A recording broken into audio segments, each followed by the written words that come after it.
After the moon landing in 1969, the camera used for photography was the Hasselblad 500. When NASA shared this information, many people raised questions. They argued that such a complex camera could not have been operated while wearing a bulky spacesuit. This doubt even fueled conspiracy theories. Some theorists conducted experiments by building a vacuum chamber and inserting a gloved hand inside it.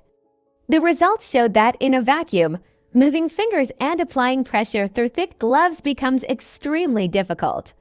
Under such conditions, pressing a camera shutter or adjusting focus seemed almost impossible. However, the reality is different. Although the Hasselblad was indeed a sophisticated camera, it was specially modified for lunar missions.